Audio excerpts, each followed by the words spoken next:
आप सभी का एमके शाह क्लासेस में स्वागत है। ये घटना चक्र जो पीवाईक्यू सीरीज चल रही थी, मध्यकालीन भारत के इतिहास का, ये चौथा लेक्चर है। इसमें हम लोग दिल्ली सल्तनत के अंतर्गत देख रहे हैं। चौथा लेक्चर में तुगलक वंश देखेंगे।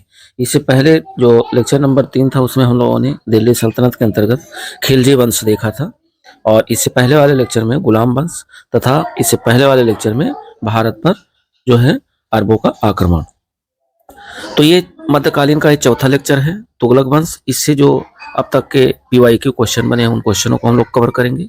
साथ ही साथ इससे रिलेटेड जो फैक्ट्स हैं वो देखेंगे, क्योंकि ये बहुत ही इंपॉर्टेंट टॉपिक है। यहाँ से आपके हर एग्जाम में, अपकमिंग एग्जामों में कम से कम 2 से 3 क्वेश्चन इसी टॉपिक से देखने को मिलते हैं, चाहे वो वन लाइनर हो, या मैचिंग वाले क्वेश्चन हो, या कथन कारण पे आधारित क्वेश्चन हो। तो वो सारे क्वेश्चन और सारे फैक्टरों को देखेंगे।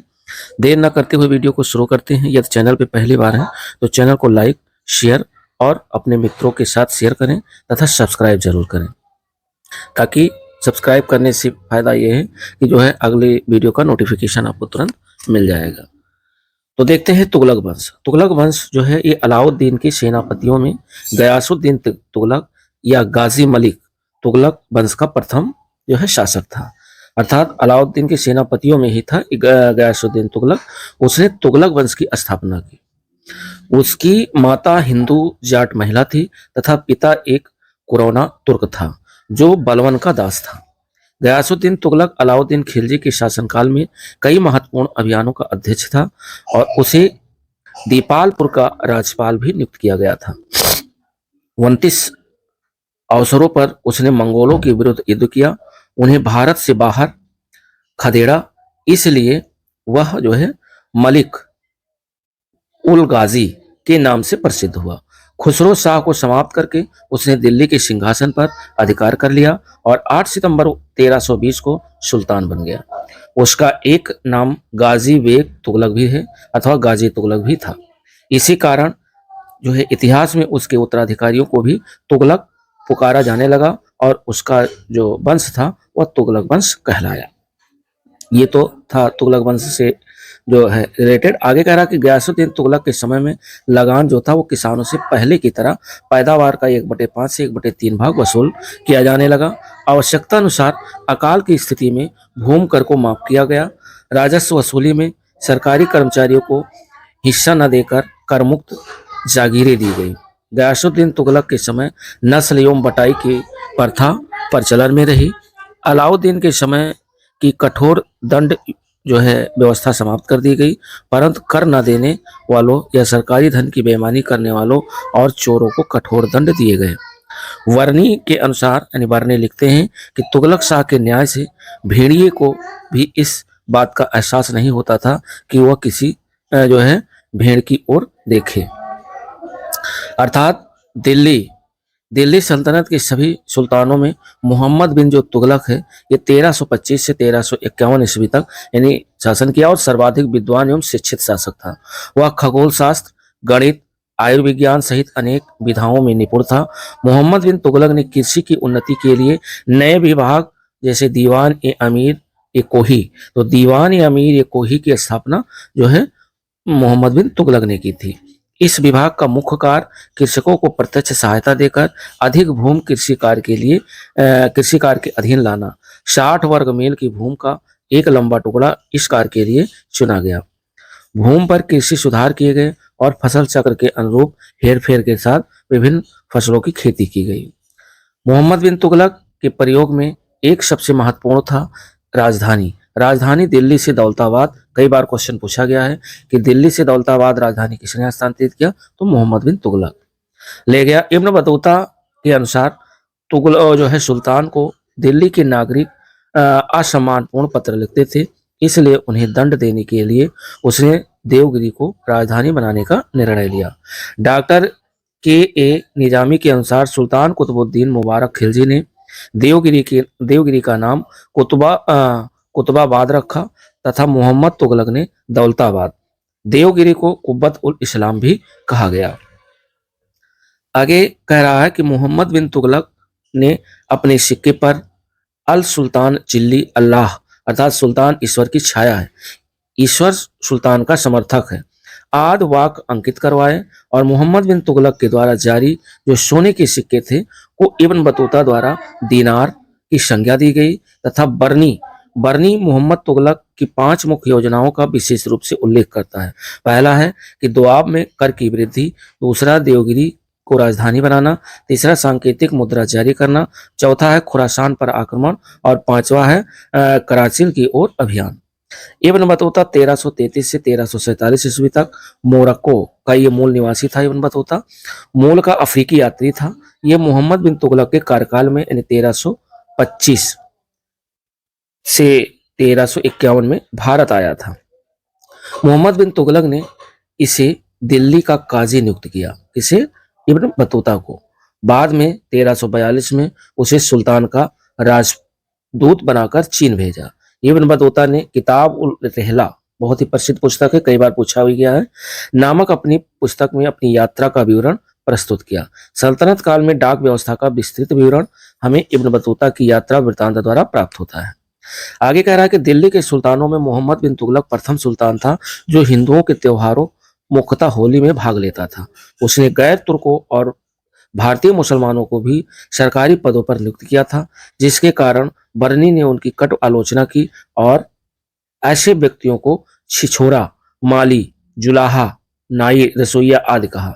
20 मार्च 1351 को मोहम्मद बिन तुगलक की मृत्यु हो गई।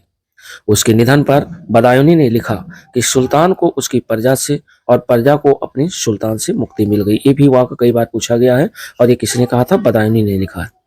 फिर फिरोज शाह तुगलक ने सामान्य लोगों की भलाई के लिए कुछ उपकार के कार्य किए। नियुक्ति के एक जो है दफ्तर अर्थात रोजगार दफ्तर खोलकर तथा प्रत्येक मनुष्य के गुण एवं योग्यता की पूरी जांच पड़ताल के बाद यथासंभव अधिक से अधिक लोगों को नियुक्ति देकर उसने बेकारी अर्थात बेरोजगारी की समस्या को हल करने का प्रयास किया। फिरोज शाह तुगलक संतों एवं धार्मिक व्यक्तियों की जागीर एवं संपत्ति दान करता था। उसने एक विभाग खोला और उस विभाग का नाम था दीवाने खैरात स्थापित किया, जो गरीबों, मुसलमानों, अनाथ स्त्रियों, विधवाओं को आर्थिक सहायता देता था और निर्धन मुसलमान लड़कियों की विवाह की व्यवस्था करता था। राज्य के खर्च पर हज की व्यवस्था करने वाला पहला भारतीय शासक फिरोज शाह तुगलक था। उसने दारुल सफा नामक एक खैराती अस्पताल की भी स्थापना की और उसमें कुशल हकीम रखे। फिरोज शाह तुगलक को दासों का बहुत शौक था। उसके दासों की संख्या संभवतः 1,80,000 तक पहुंच गई थी और उनकी देखभाल के लिए एक पृथक विभाग की स्थापना की और उस विभाग का नाम था दीवान ए बंदगान का गठन किया गया था। सल्तनत काल में सर्वप्रथम फिरोज शाह तुगलक ने ही लोक निर्माण विभाग की स्थापना की थी। कहा जाता है कि फिरोज ने 300 नवीन नगरों का निर्माण कराया। उसके द्वारा बसाए गए नगरों में एक तो फतेहाबाद, हिसार, फिरोजपुर, जौनपुर और फिरोजाबाद प्रमुख थे। फरिश्ता के अनुसार फिरोज ने 40 मस्जिदें, 30 विद्यालय, 20 महल और 100 शाराएं, 200 नगर, 100 अस्पताल, 5 मकबरे तथा 100 सार्वजनिक स्नान गृह एवं 10 स्तंभ तथा 150 पुलों का निर्माण कराया था। अपने बंगाल अभियान के दौरान उसने इकदला का नया नाम आजादपुर तथा पड़वा का नया नाम फिरोजाबाद रखा। उसके राज्य का मुख्य वास्तुकार मलिक गाजी सहना था। प्रत्येक भवन की योजना को उसके व्यय अनुमान के साथ दीवान विजारत के सम्मुख रखा गया था, तभी उस पर धन स्वीकार किया जा सकता था। आगे फिरोज तुगलक का जो शासनकाल है वो भारत में नहरों के सबसे बड़े जाल का निर्माण करने के कारण प्रसिद्ध रहा। सिंचाई की सुविधा के लिए उसने 5 बड़ी नहरों का निर्माण कराया। प्रथम नहर 150 मील लंबी थी जो यमुना नदी का पानी हिसार तक ले जाती थी। दूसरी 96 मीटर लंबी नहर थी जो सतलज से घाघरा तक जाती थी। तीसरी जो नहर थी वो सिरमौर की पहाड़ी से निकलकर हांसी तक जाती थी और चौथी घाघरा से फिरोजाबाद तक जाती थी। पांचवी जो नदी थी वो यमुना नदी से फिरोजाबाद तक जो है नहर का निर्माण कराया। फिरोज तुगलक ने सिंचाई और यात्रियों की सुविधा के लिए 150 कुएं भी खुदवाए। फरिश्ता के अनुसार फिरोज ने सिंचाई की सुविधा के लिए विभिन्न स्थानों पर 50 बांधों, 30 झीलों अथवा जल को संग्रहण करने के लिए तालाबों का निर्माण करवाया। फिरोज तुगलक उलेमा वर्ग की स्वीकृति के बाद हक ए सर्व हक ये सर्व नामक सिंचाई कर लगाने वाला दिल्ली का पहला सुल्तान था। उन किसानों को जो सिंचाई के लिए शाही नहरों का पानी प्रयोग में लाते थे, अपनी पैदावार का 1/10 भाग सरकार को देना पड़ता था। फिरोज तुगलक द्वारा ब्राह्मणों पर भी जजिया लगाया गया था। उल्लेखनीय है कि उस समय तक ब्राह्मण इस कर से मुक्त रखे गए थे, लेकिन फिरोज शाह तुगलक ने ब्राह्मणों को भी नहीं छोड़ा। आगे फिरोज शाह तुगलक ने बागवानी में अपनी अभिरुचि के कारण दिल्ली के निकट 1200 नए फलों के बाग लगाए। उसने अपने बागों में फलों की गुणवत्ता सुधारने के भी उपाय किए थे। फिरोज शाह तुगलक द्वारा अशोक के 2 स्तंभों को मेरठ एवं टोपरा, जो कि अब अंबाला जिले में है, से दिल्ली लाया गया। टोपरा वाले स्तंभ को महल तथा फिरोजाबाद की मस्जिद के निकट पुनः स्थापित कराया गया। मेरठ वाले स्तंभ को दिल्ली की वर्तमान बाड़ा हिंदूराव अस्पताल के निकट एक टीले कसके शिकार या आखेट स्थान के पास पुनः स्थापित कराया गया। दिल्ली के जो सुल्तान थे फिरोज तुगलक ने इस उद्देश्य से एक अनुवाद विभाग की स्थापना की थी कि उसने हिंदू एवं मुसलमान दोनों संप्रदायों के लोगों में एक दूसरे के विचार की समझ बेहतर हो सके। उसने कुछ संस्कृत ग्रंथों का फारसी में अनुवाद भी कराया था। नसरुद्दीन महमूद 1394 से 1442 ईस्वी तक तुगलक वंश का अंतिम शासक था। कौन? नसरुद्दीन महमूद। ये तुगलक वंश का अंतिम शासक था। इसके शासनकाल में ख्वाजा जहां ने जौनपुर के स्वतंत्र राज्य की स्थापना की। पंजाब का सूबेदार खिरज खां स्वयं और स्वतंत्र होकर दिल्ली को प्राप्त करने के लिए प्रयत्न करने लगा। फिरोज के एक अन्य पुत्र थे नुसरत शाह ने नसरुद्दीन को चुनौती दी। फलस्वरूप तुगलक वंश 2 भागों में विभाजित हो गया और दोनों शासकों ने एक ही साथ दिल्ली के छोटे से राज्य पर शासन किया। नसरुद्दीन दिल्ली में रहा और नुसरत शाह फिरोजाबाद में। नसरुद्दीन महमूद के शासनकाल में मध्य एशिया के महान मंगोल सेनानायक तैमूर ने भारत पर आक्रमण किया। कब? 1398 ईस्वी में। यह कथन इसी शासन के लिए प्रचलित था कि शहंशाह की सल्तनत दिल्ली से पालम तक फैली हुई है। तैमूर के आक्रमण जब हुआ 1398 में, ने दिल्ली सल्तनत एवं तुगलक वंश दोनों को ही नष्ट कर दिया। 1412 ईस्वी में नसरुद्दीन महमूद की मृत्यु के साथ ही तुगलक वंश का अंत हो गया और 1413 ईस्वी में सरदारों ने दौलत खां को दिल्ली का सुल्तान चुना, परंतु उसे खिरज खां ने पराजित कर दिया। वह तैमूर द्वारा नियुक्त लाहौर का सूबेदार था। तैमूर के आक्रमण के बाद 1414 ईस्वी में उसने दिल्ली पर अधिकार कर एक नए वंश अर्थात सैयद वंश की नींव डाली।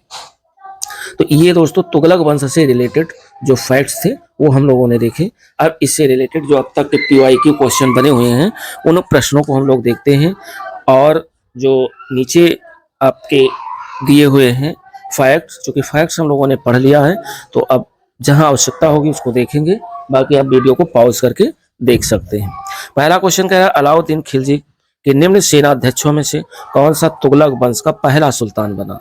तो अलाउद्दीन खिलजी के सेनाध्यक्षों में जो तुगलक वंश का पहला सुल्तान बना और वो बना गाजी मलिक, अर्थात राइट ऑप्शन फर्स्ट नंबर का ए विकल्प सही है, गाजी मलिक। अलाउद्दीन के सेनापतियों में गासिद्दीन तुगलक या गाजी मलिक जो है तुगलक वंश का पहला शासक बना। उसने तुगलक वंश की स्थापना की थी। और आगे क्वेश्चन नंबर 2 हम लोग देखते हैं कि गाजी मलिक किस वंश का संस्थापक था? तो गाजी मलिक ने तुगलक वंश की स्थापना की थी। राइट ऑप्शन सेकंड नंबर का ए विकल्प सही है, तुगलक वंश। क्वेश्चन नंबर 3 कह रहा है कि कृषि को समुन्नत करने के लिए नहर खुदवाने के संदर्भ में 13वीं शताब्दी का निम्नलिखित में से पहला शासक होने का श्रेय किसे जो है दिया जाता है? तो ये दिया जाता है गयासुद्दीन तुगलक को, अर्थात 3 नंबर का जो राइट ऑप्शन है वो सी विकल्प है, गयासुद्दीन तुगलक। तुगलक वंश की स्थापना गयासुद्दीन तुगलक ने की थी और गयासुद्दीन तुगलक ने कृषकों की स्थिति में सुधार के लिए अनेक प्रयास किए। उसने मुकद्दम तथा खुदों को उनके पुराने अधिकार लौटा दिए। गयासुद्दीन ने लगान निश्चित करने में बटाई का प्रयोग फिर से आरंभ कर दिया। ऋणों की वसूली को बंद कर दिया। भू राजस्व की दर को 1/3 तथा सिंचाई के लिए नहरों का निर्माण कराया और सिंचाई हेतु नहर निर्माण कराने वाला जो है गयासुद्दीन तुगलक ये पहला शासक था। अभी हम लोगों ने ऊपर से फैक्ट्स में पढ़ा है।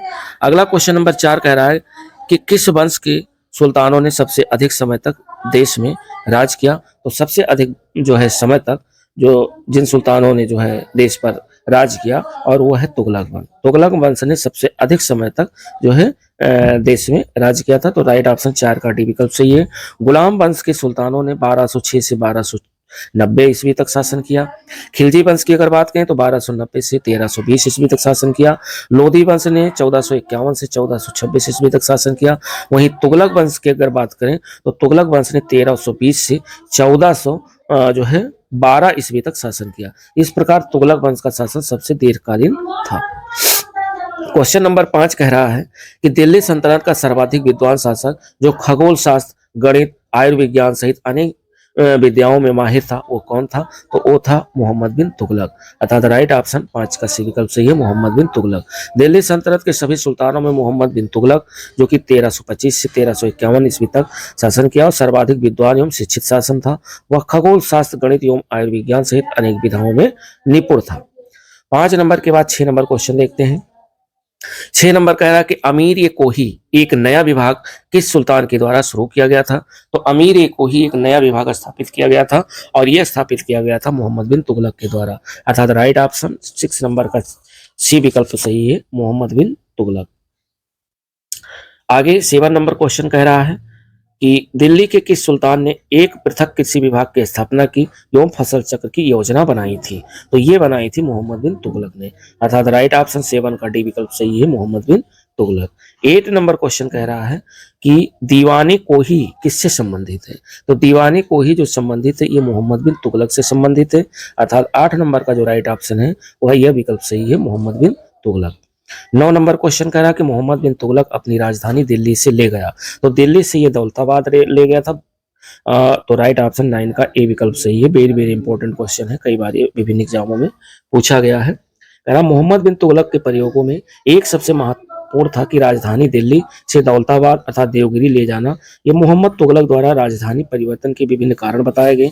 बरनी के अनुसार साम्राज्य के केंद्र में होने के कारण देवगिरी को राजधानी बनाया गया था।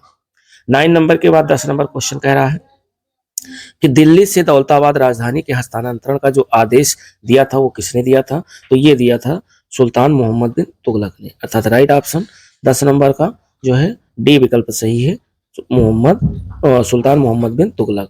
11 नंबर क्वेश्चन कह रहा है कि भारत में सर्वप्रथम सांकेतिक मुद्रा का प्रचलन किसने किया था? तो भारत में सबसे पहले सांकेतिक मुद्रा का जो प्रचलन किया था वो मोहम्मद बिन तुगलक ने किया था। अर्थात राइट ऑप्शन 11 का डी विकल्प सही है, मोहम्मद बिन तुगलक। मोहम्मद बिन तुगलक ने अपने समय में विभिन्न प्रकार के सिक्के चलाए और उन सभी का उचित मूल्य निश्चित किया, परंतु सांकेतिक मुद्रा का प्रचलन उसकी एक विशेषता रही। बर्नी के कथनानुसार खजाने में चांदी की कमी और साम्राज्य विस्तार की नीति को कार्य रूप में परिणित करने की वजह से मोहम्मद बिन तुगलक को सांकेतिक मुद्रा चलानी पड़ी। ईरान में कैरवात खां के समय में सांकेतिक मुद्रा चलाई गई थी, यद्यपि वहां यह प्रयोग असफल हुआ, परंतु चीन में कुबलाई खां के समय में सांकेतिक मुद्रा का प्रयोग सफलतापूर्वक किया गया। संभवतः नवीन अन्वेषणों का प्रयोग करने वाले मोहम्मद तुगलक ने उन देशों से प्रेरणा प्राप्त की। आधुनिक इतिहासकारों का ये भी कहना है कि उसके समय में संपूर्ण विश्व में चांदी की कमी हो गई थी और भारत में भी बहुत ही कमी थी, इस कारण उसने सांकेतिक मुद्रा चलाई थी। 12 नंबर क्वेश्चन कह रहा है कि निम्नलिखित में से कौन पहला सुल्तान था जिसने भारत में सांकेतिक मुद्रा का प्रचलन किया? तो वो पहला सुल्तान था मोहम्मद बिन तुगलक। अर्थात राइट ऑप्शन 12 का सी विकल्प सही है, मोहम्मद बिन तुगलक ने सांकेतिक मुद्रा का प्रचलन किया था सबसे पहले। क्वेश्चन नंबर 13 कह रहा है कि जब उसने राजत्व प्राप्त किया तो वह शरीयत के नियमों और आदेशों से पूर्णतया स्वतंत्र था। बरनी ने यह कथन किस सुल्तान के लिए कहा है? तो बरनी ने यह कथन कहा है मोहम्मद बिन तुगलक के लिए। अर्थात राइट ऑप्शन 13 का डी विकल्प सही है, मोहम्मद बिन तुगलक। जियाउद्दीन बरनी उक्त कथन मोहम्मद बिन तुगलक के लिए कहा है और उसने अपनी पुस्तक तारीख फिरोज शाही, ध्यान रखिएगा जियाउद्दीन बरनी की है, में इसका वर्णन भी किया है। अब क्वेश्चन जो अगला है 14 नंबर, ये कथन और कारण पर आधारित है। तो इसमें हम लोग देखते हैं कि कथन और जो कारण है, इसमें कथन क्या कह रहा है? कथन कह रहा है कि मोहम्मद बिन तुगलक ने एक नया स्वर्ण सिक्का जारी किया जो इब्न बतूता द्वारा दीनार कहलाया गया। ये अभी हम लोगों ने ऊपर फैक्ट्स में पढ़ा है, तो ये एकदम करेक्ट है, सही है।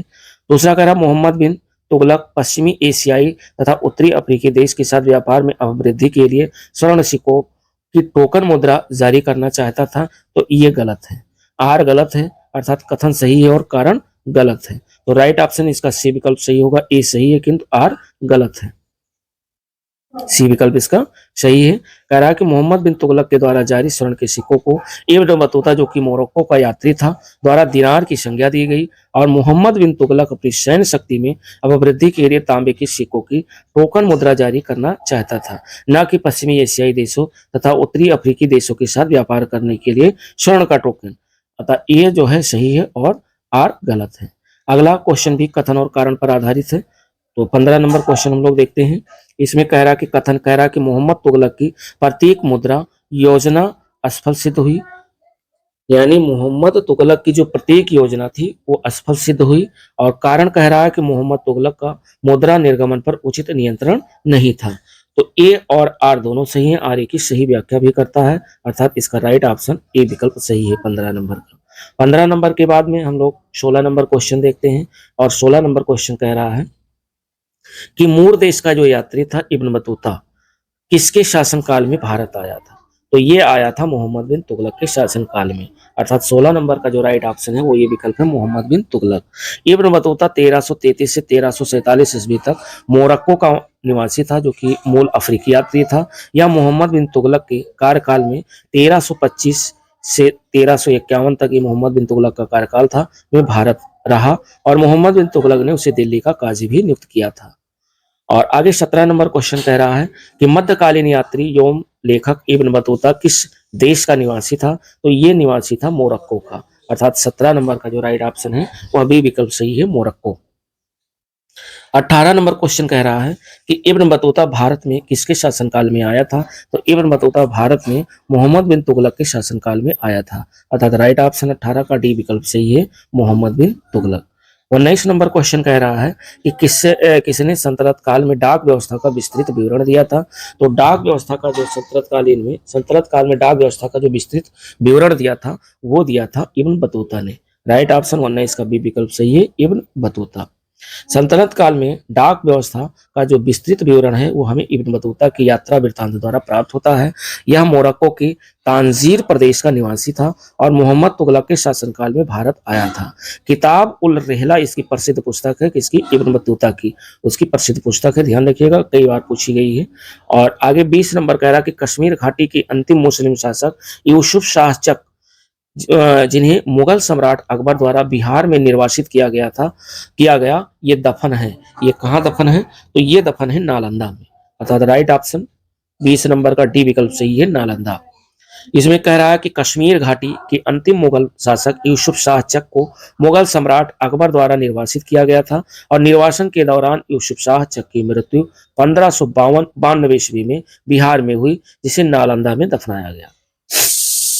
21 नंबर क्वेश्चन कह रहा है कि होली त्योहारों के सार्वजनिक उत्सव में भाग लेने वाला दिल्ली का पहला सुल्तान कौन था। तो होली त्योहारों के सार्वजनिक उत्सव में भाग लेने वाला दिल्ली का जो पहला सुल्तान था वो था आपका मोहम्मद बिन तुगलक, अर्थात राइट ऑप्शन 21 का बी विकल्प सही है, मोहम्मद बिन तुगलक। दिल्ली के सुल्तानों में मोहम्मद बिन तुगलक पहला सुल्तान था जो हिंदुओं के त्योहार मुख्यतः होली में भाग लेता था। और 22 नंबर क्वेश्चन कह रहा है कि दिल्ली के किस मुस्लिम शासक के निधन पर एक इतिहासकार ने कहा है कि राजा को प्रजा से और मुक्ति मिली तथा उन्हें राजा से, अर्थात ये कथन है मोहम्मद बिन तुगलक के बारे में कहा गया है। और एक इतिहासकार किसने कहा था? बर्नी ने कहा था। तो आगे हम लोग देखते हैं। इसमें कह रहा है कि मोहम्मद बिन तुगलक जब दौलताबाद में था तभी तागी के नेतृत्व में गुजरात में एक विद्रोह हुआ। सुल्तान स्वयं इस विद्रोह को दबाने के लिए गुजरात आया। तागी पराजित हुआ और भागकर सिंध चला गया। सुल्तान गुजरात में शांति व्यवस्था स्थापित कर तागी को समाप्त करने के लिए सिंध की ओर रवाना हुआ। मार्ग में ही सुल्तान बीमार पड़ा और ठट्टा के निकट 20 मार्च 1351 को उसकी मृत्यु हो गई। उसके निधन पर बदायूनी लिखते हैं कि सुल्तान को उसकी प्रजा से और प्रजा को अपने सुल्तान से मुक्ति मिल गई। ये बदायूनी का कथन है, बर्नी का नहीं। 23 नंबर कह रहा है कि इतिहासकार बदायूनी ने उसकी मृत्यु पर कहा कि सुल्तान को अपनी प्रजा से और प्रजा को सुल्तान से मुक्ति मिल गई। तो ये कहा था मोहम्मद बिन तुगलक के जो है मृत्यु पर। तो राइट ऑप्शन 23 का डी विकल्प सही है, मोहम्मद बिन तुगलक। 24 नंबर क्वेश्चन कह रहा है कि निम्नलिखित में से किस सुल्तान ने बेरोजगारी को रोजगार दिलवाया, यानी बेरोजगारों को रोजगार दिलवाया, और ये रोजगार दिलवाया था फिरोज तुगलक ने। राइट ऑप्शन 24 का सी विकल्प सही है, फिरोज तुगलक। फिरोज शाह तुगलक ने सामान्य लोगों की भलाई के लिए कुछ उपकार के कार्य किए, नियुक्ति के लिए एक दफ्तर खोला, रोजगार दफ्तर खोलकर तथा प्रत्येक मनुष्य के गुणों एवं योग्यता की पूरी जांच पड़ताल के बाद यथासंभव अधिक से अधिक लोगों को नियुक्ति देकर उसने बेकारी अर्थात बेरोजगारी की समस्या को हल करने का प्रयास किया। 25 नंबर क्वेश्चन कह रहा है कि बेरोजगारों के सहायतार्थ दिल्ली के निम्नलिखित सुल्तानों में से किसने रोजगार कार्यालय की स्थापना की थी। तो रोजगार कार्यालय की जो स्थापना की थी वो फिरोज शाह तुगलक ने की थी, अर्थात राइट ऑप्शन 25 का डी विकल्प सही है, फिरोज शाह तुगलक। 25 नंबर के बाद 26 नंबर क्वेश्चन कह रहा है कि दिल्ली का सुल्तान जो दान दक्षिणा के बारे में काफी ध्यान रखता था और उसके लिए एक विभाग था दीवान ए खैरात स्थापित किया था। ये किसने स्थापित किया था? तो ये स्थापित किया था फिरोज तुगलक ने। राइट ऑप्शन 26 का बी विकल्प सही, फिरोज शाह तुगलक। आगे कह रहा फिरोज शाह तुगलक संतों एवं धार्मिक व्यक्तियों को जागीर एवं संपत्ति दान करता था। उसने एक विभाग दीवान खैरात स्थापित किया था जो गरीब मुसलमानों, अनाथ स्त्रियों एवं विधवाओं को आर्थिक सहायता देता था और निर्धन मुसलमान लड़कियों की विवाह की व्यवस्था करता था। और उसके बाद 27 नंबर क्वेश्चन हम लोग देखते हैं। 27 नंबर क्वेश्चन कह रहा कि निम्नलिखित में से किस सुल्तान के दरबार में सबसे अधिक गुलाम थे? तो वह सुल्तान था फिरोज शाह तुगलक। फिरोज शाह तुगलक के दरबार में सबसे अधिक गुलाम थे। राइट ऑप्शन 27 का डी विकल्प सही है। फिरोज शाह तुगलक को दासों का बहुत शौक था। उसके दासों की संख्या 1,80,000 तक पहुंच गई थी और उसकी देखभाल के लिए एक पृथक विभाग खोला और उस विभाग का नाम था दीवाने बंदगान। कई बार पूछा गया दीवाने बंदगान की स्थापना किसने की थी? तो फिरोज शाह तुगलक ने किया था। उन दासों की शिक्षा का जो है पूर्ण ध्यान रखा जाता था। प्रत्येक दास को 10 से 100% के बीच वेतन मिलता था तथा कभी कभी जागीरें भी मिलती थी। फिरोज का यह शौक राज्य के लिए हानिकारक सिद्ध हुआ। 28 नंबर क्वेश्चन कह रहा है कि मध्यकालीन भारतीय राजाओं के संदर्भ में निम्नलिखित में से कौन सा कथन सही है? ये आपको बताना है। तो अलाउद्दीन इसमें कह रहा है कि फिरोज तुगलक ने गुलामों का एक अलग विभाग स्थापित किया था, ये सही है। और 28 का राइट ऑप्शन डी है, बाकी ए गलत है, बी गलत है और सी गलत है। मंगोलों से मुकाबला करने के लिए बलवन ने एक सैन्य विभाग दीवान अर्ज की स्थापना की थी। ठीक है, इसको देख लीजिएगा। और आगे हम लोग देखते हैं 29 नंबर क्वेश्चन, क्योंकि ये फैक्ट्स सब हम लोग पढ़ चुके हैं और फिर दोबारा रिपीट करने ठीक नहीं है। अगला 29 नंबर कह रहा है कि सर्वप्रथम लोक निर्माण विभाग की स्थापना किसने की? तो लोक निर्माण विभाग की जो स्थापना की थी वो फिरोज शाह तुगलक ने की थी, यानी राइट ऑप्शन 29 का डी विकल्प सही है, फिरोज शाह तुगलक। सल्तनत काल में सर्वप्रथम फिरोज शाह तुगलक ने ही लोक निर्माण विभाग की स्थापना की थी। कहा जाता है कि फिरोज ने 300 नवीन नगरों का निर्माण कराया। उसके द्वारा बसाए गए नगरों में फतेहाबाद, हिसार, फिरोजपुर, जौनपुर और फिरोजाबाद प्रमुख थे। अपने बंगाल अभियान के दौरान उसने एकदला का एक नया नाम जो है आजादपुर तथा पणवा का नया नाम फिरोजाबाद रखा। उसके राज का मुख्य वास्तुकार मलिक गाजी सहरा था। प्रत्येक भवन की योजना को उसके व्यय अनुमान के साथ दीवानी वजारत के सम्मुख रखा जो है जाता था और तभी उस पर धन स्वीकार किया जा सकता था।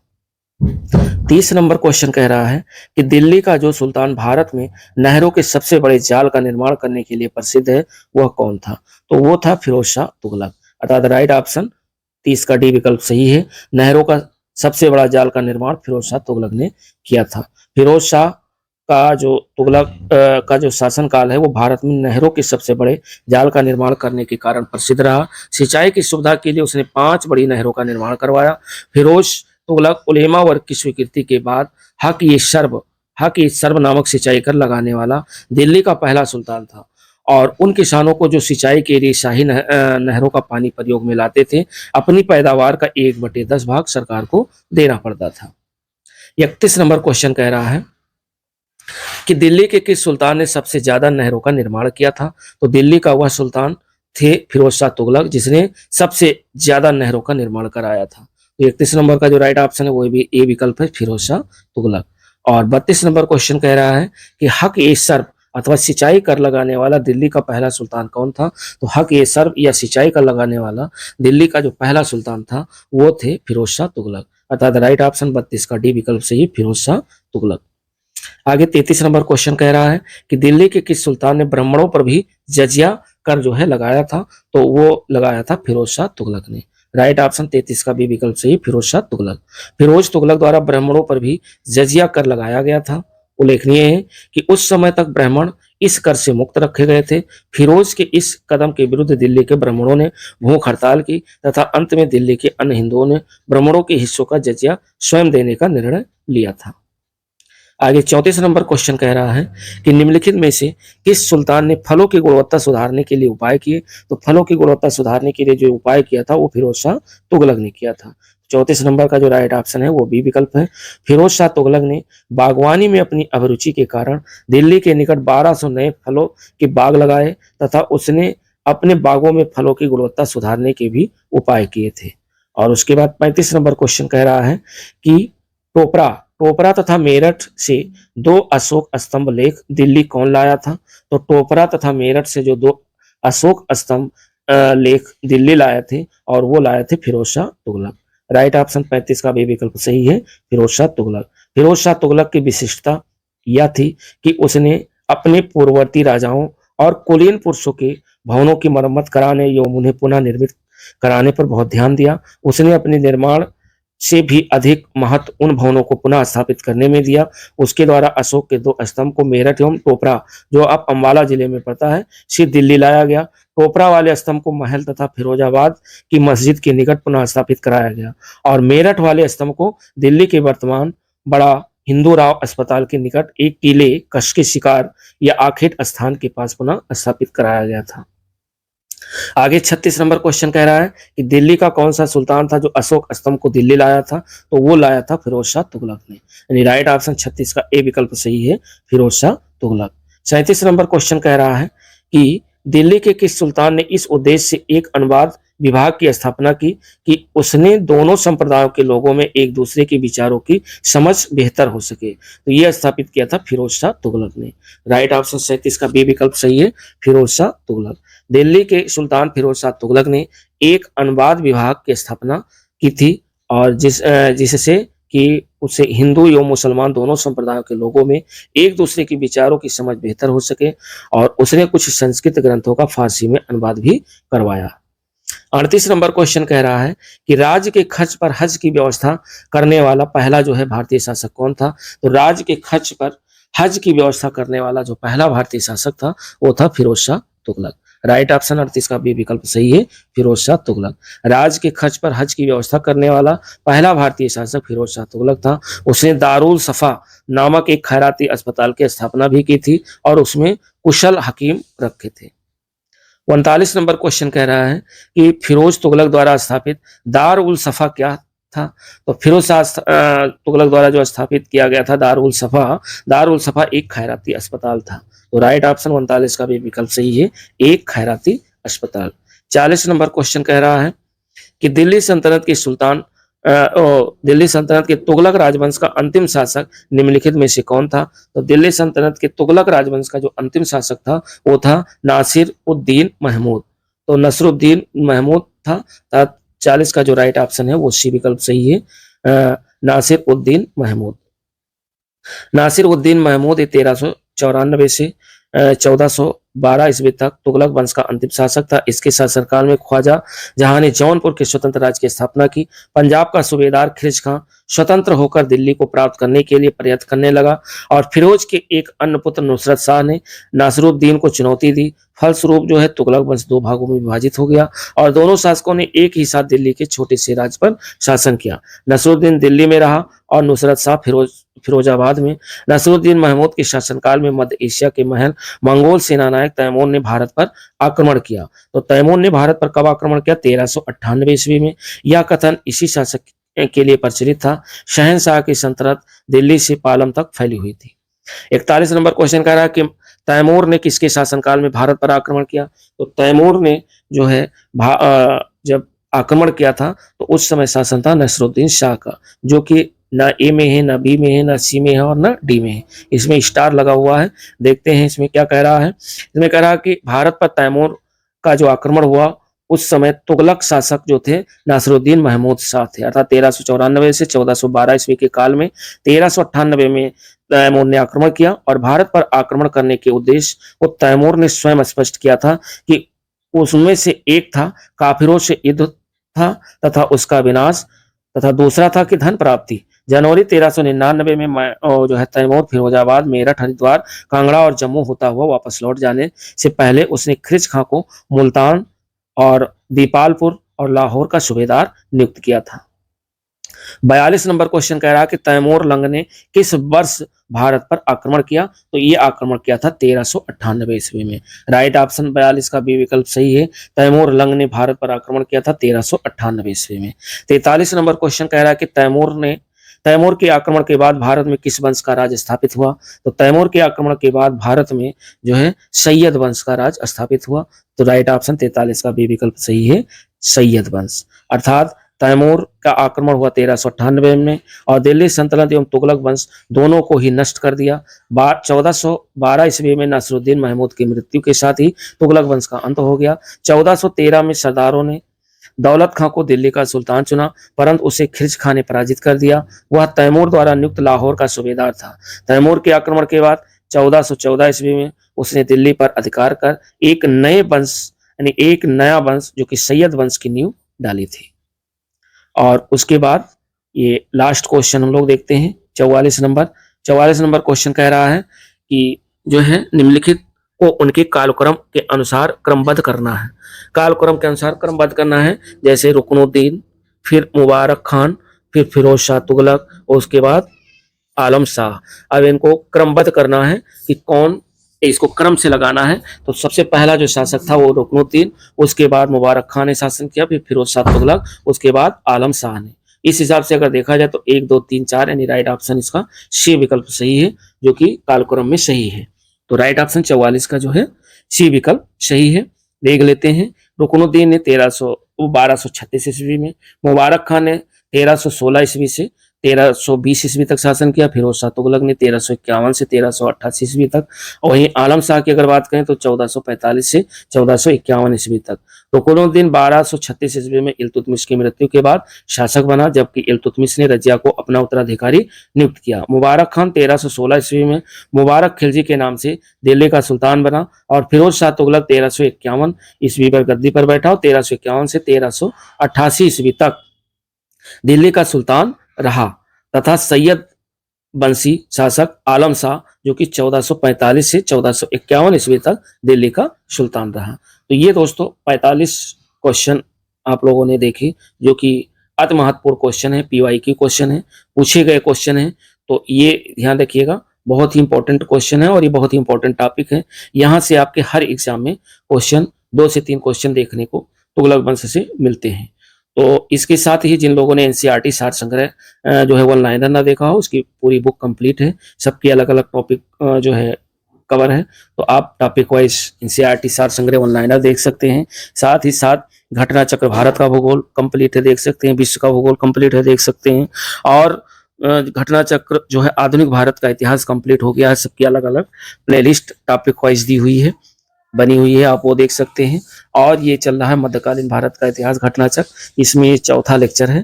तो मिलते हैं दोस्तों नेक्स्ट वीडियो के साथ, तब तक के लिए दोस्तों नमस्कार, जय हिंद, और अपने मित्रों के साथ शेयर जरूर करें। धन्यवाद।